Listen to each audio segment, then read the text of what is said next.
Hello everyone, welcome to Excel in education channel.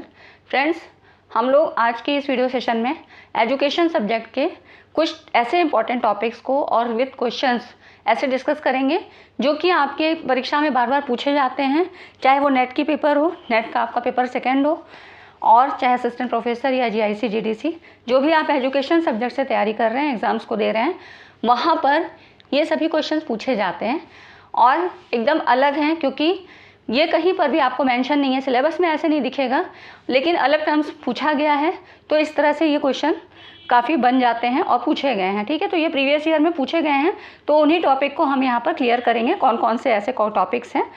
तो चलिए friends, start करते हैं। और चैनल पर आप पहली बार आए हैं तो चैनल को सब्सक्राइब ज़रूर कर लीजिए, क्योंकि यहाँ पर आपकी पेपर फर्स्ट और यहाँ पर सेकेंड पेपर नेट का है और एजुकेशन से ही असिस्टेंट प्रोफेसर, जीआईसी, ये सब जी तैयारी करवाई जा रही है। तो ठीक है, चैनल पे आप बने रहिए, चैनल को सब्सक्राइब करिए।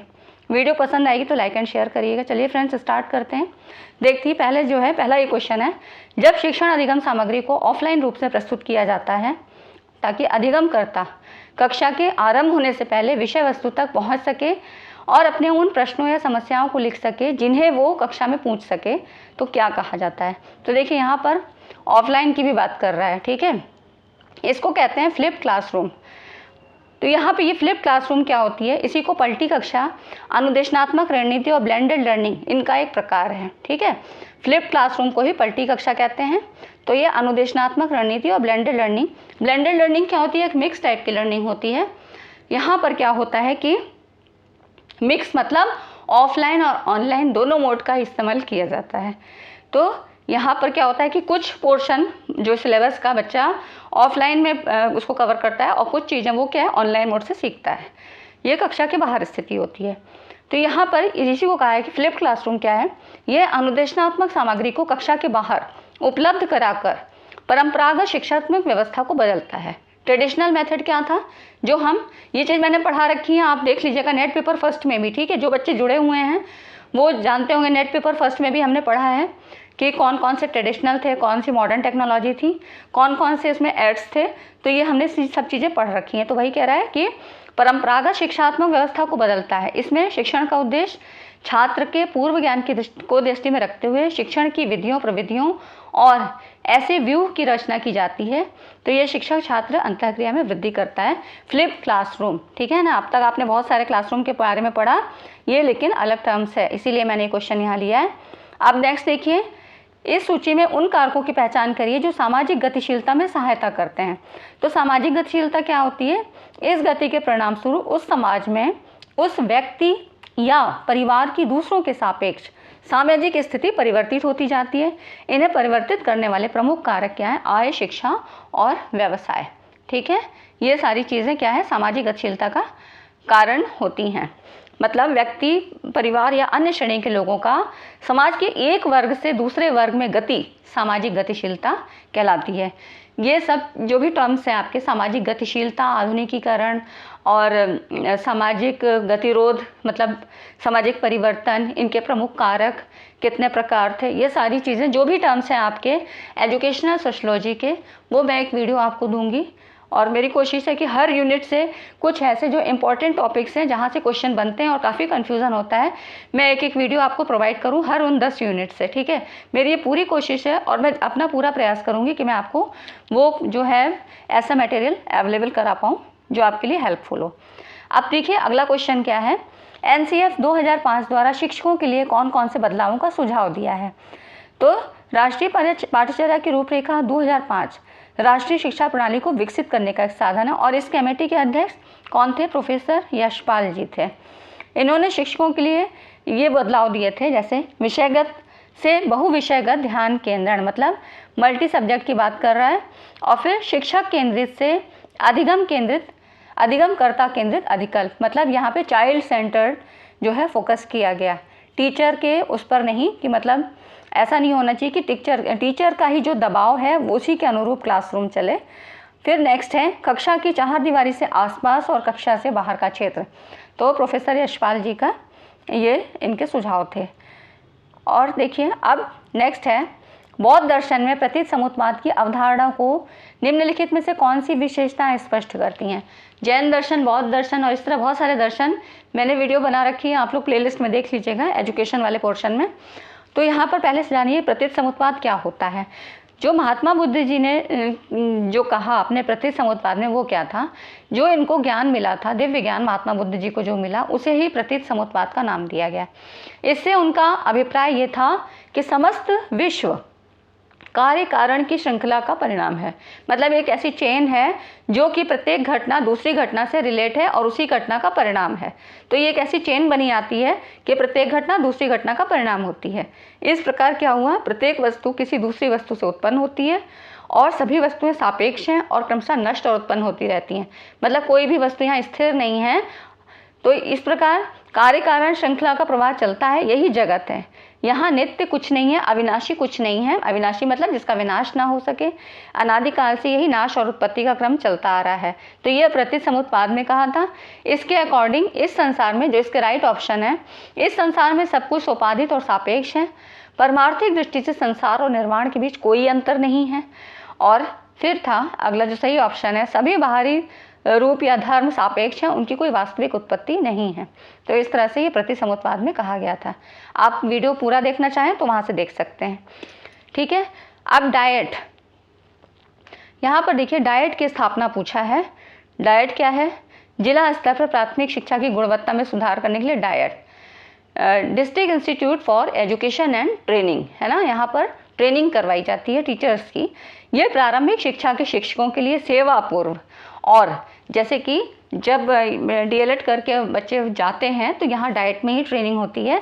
तो सेवा पूर्व और सेवारत प्रशिक्षण कार्यक्रम को संपादित करने के लिए ये बनाई गई है। ठीक है। जो जैसे कुछ इन सर्विस ट्रेनिंग प्रोग्राम होते हैं वो यहाँ पर करवाए जाते हैं। तो इस तरह से ये ऐसी जो है मतलब एक ये है इंस्टीट्यूट है ताकि सेवा पूर्व और सेवाकालीन प्रशिक्षण से शिक्षा की गुणवत्ता को बढ़ाया जा सके। ठीक है। तो ये थी राष्ट्रीय शिक्षा नीति 1986। फिर देखिए निम्नलिखित में से कौन सी संस्था भारत में विद्यालयी शिक्षकों की व्यावसायिक वृद्धि के लिए प्रत्यक्ष रूप से उत्तरदायी है? तो ये कौन है? एनसीईआरटी है। ठीक है। तो यहाँ पर ये एनसीईआरटी है। यह यहाँ पर राष्ट्रीय शैक्षिक अनुसंधान प्रशिक्षण परिषद द्वारा विकसित शिक्षकों के व्यावसायिक कार्य की मर्यादा में वृद्धि हेतु उन्हें दिशा निर्देश प्रदान करने और व्यावसायिक वृद्धि करने के लिए प्रयास करती है। ये सब आपके नेट में पूछे गए हैं, असिस्टेंट प्रोफेसर, इस तरह से ये क्वेश्चंस आए हुए हैं। अब पठन की विकासात्मक अवस्थाओं में जब बालक को अक्षर को जोड़ने में भिन्न भिन्न प्रकार की ध्वनियों का ज्ञान होता है तो उसे क्या कहा जाता है? उसको क्या कहते हैं?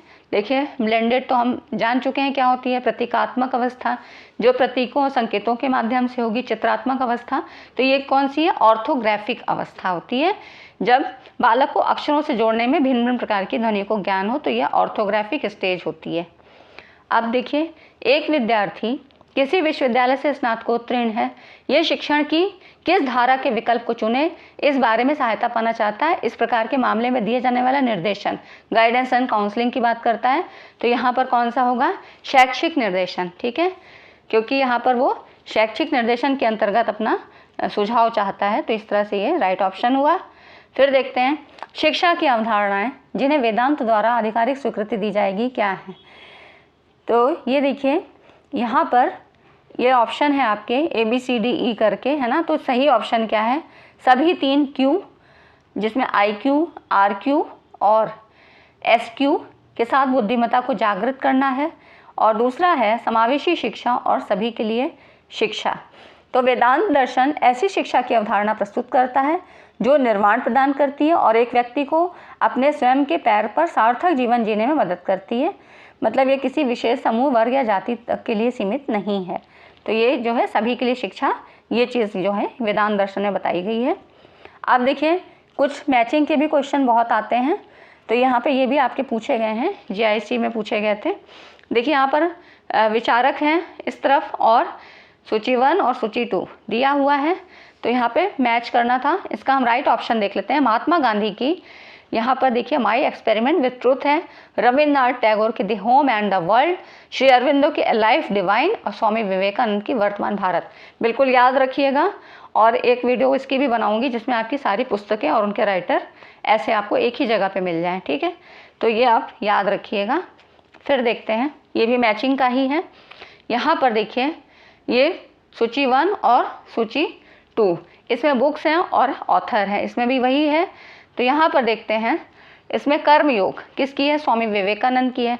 तो इस तरह से मैं सारी चीज़ें एक जगह आपको दे दूँगी तो वो आपके लिए ठीक रहेगा। विमेन एंड एविल नेल नॉर्डिंग्स की है। एथिकल रिलीजन एम की महात्मा गांधी की है।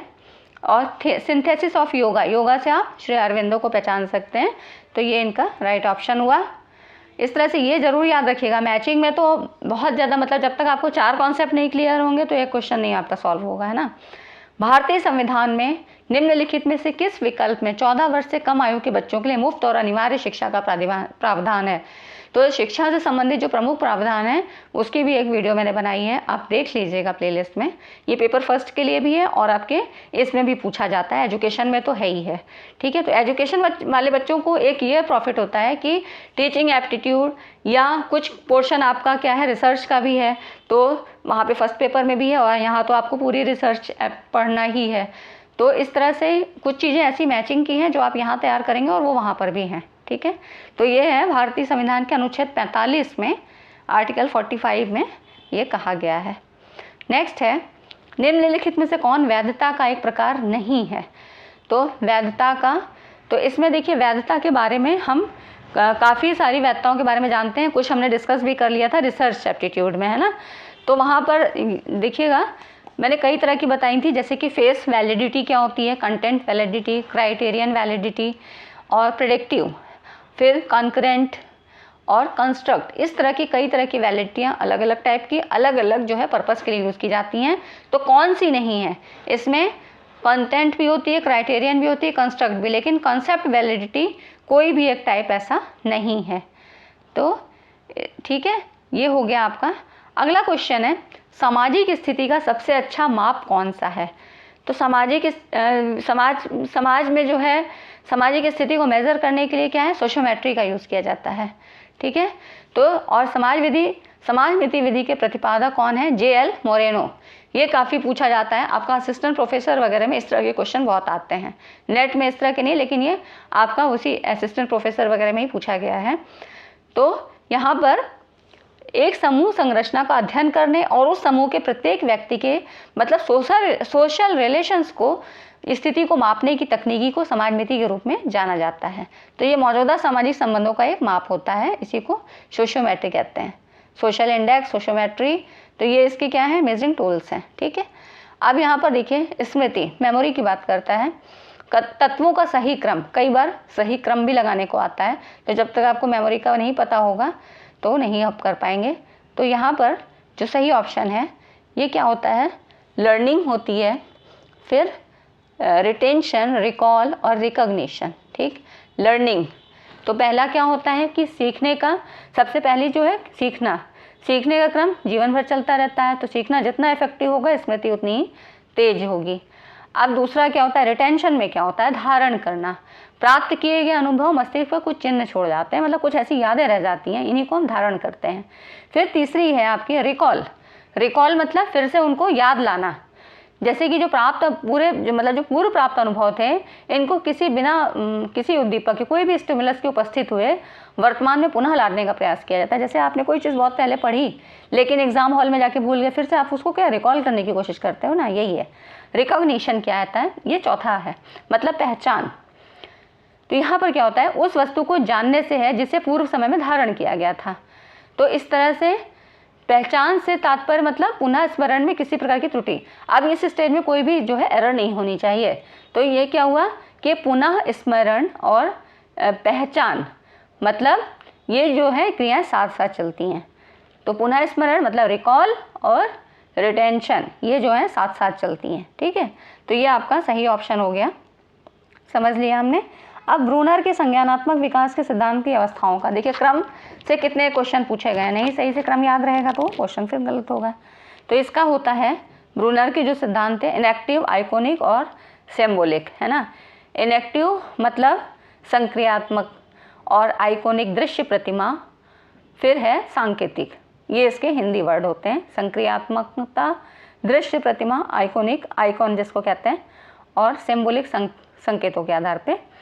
तो ब्रूनर ने संज्ञानात्मक सिद्धांत के अनुसार मतलब बताया कि ब्रूनर का जो संज्ञानात्मक सिद्धांत था, इसके अनुसार मनुष्य उन बातों को अधिक से अधिक सीखने का प्रयास करता है जो वास्तविक है या वास्तविकता के बहुत समीप है। तो इस तरह से इन्होंने 3 स्टेजेस ये बताए थे कि इन्हीं स्टेज से जो है कोई भी व्यक्ति गुजरता है। ठीक है, ये हो गया आपका ब्रूनर का संज्ञानात्मक। अब thematic apperception test of personality, तो ये क्या है, कौन सा परीक्षण है? तो यहाँ पर व्यक्तित्व का प्रासंगिक अंतर्बोध परीक्षण, मतलब जो थीमेटिक अपरसेप्शन टेस्ट है, ये पर्सनैलिटी का टेस्ट तो होता है, लेकिन ये टेस्ट किस तरह का है?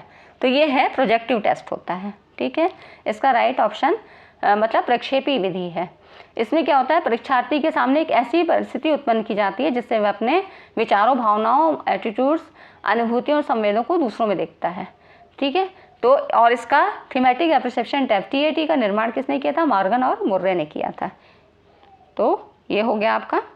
अब यहाँ पर निम्नलिखित में से कौन से दर्शन ने शिक्षा के क्षेत्र में सबसे कम योगदान दिया है? तो ये सबसे कम योगदान दिया था अस्तित्ववाद ने। अस्तित्ववाद में जो है इन्होंने शिक्षा मानव उत्थान का प्रमुख साधन है, ऐसा इन्होंने बताया था। और अस्तित्ववाद व्यक्तिनिष्ठ शिक्षा का समर्थक है, मतलब ये स्वयं स्व की बात करता है। ये शिक्षा के सामाजिक स्वरूप का समर्थन नहीं करता है। अस्तित्ववादी शिक्षा क्या है? बाल केंद्रित है, वो बालक को पूर्ण स्वतंत्रता प्रदान करती है। शिक्षक को बालक को स्वयं को जानने और अस्तित्व को पहचानने में सहायता करनी चाहिए। तो वही मतलब स्व की बात करता है, सेल्फ की बात करता है। ठीक है, तो शिक्षा सत्यम शिवम सुंदरम का उत्तर छात्रों को ना दे, मतलब वो ये कहता है कि आदर्शवादियों की तरह यहाँ पर बालक के साथ नहीं ट्रीटमेंट करना चाहिए, बल्कि इनको स्वयं इनका उत्तर तलाश करने के लिए प्रेरित करें, ये अस्तित्ववाद ने कहा था।